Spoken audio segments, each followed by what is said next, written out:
આજે હું વાત કરીશ ઘરમાં રહેતા ઘરડા એ મા બાપ વિશે જેમને એમના પુત્ર અને પુત્રવધુ દ્વારા બોજ સમજવામાં આવે છે.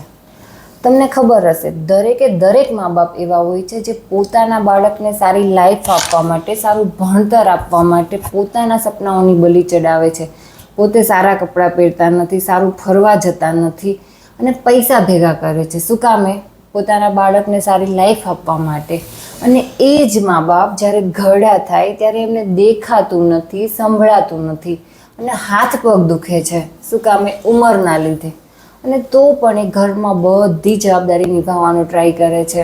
ઘર સંભાળે છે, માર્કેટમાં જઈને વસ્તુ લઈ આવે છે, રસોઈમાં હેલ્પ કરે છે અને તો પણ એમના પુત્ર અને પુત્રવધુ દ્વારા એમને બોજ હોવાનો અનુભવ કરાવવામાં આવે છે.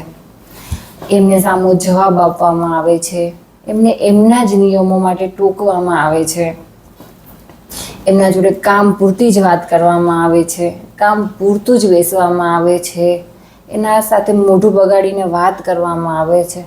ત્યારે એ મા બાપ પર શું વીતતી હશે? તમે ક્યારે વિચાર્યું છે? શું જરૂર છે મા બાપને એમના જ ઘરમાં ઘરડા થયા પછી કામ કરવાની? તો પણ એ લોકો કામ કરે છે. એ લોકોનું શરીર ચાલતું નથી તો પણ એમનાથી બનતો ટ્રાય કરે છે ઘરનું કામ કરવામાં. શું કામે? એમના ઘરમાં શાંતિ જળવાઈ રહે, એમના છોકરાઓ સારું લાઈફ જીવે એટલા માટે. અને આપણે શું કરીએ છીએ? એમને જ હેરાન કરીએ છીએ.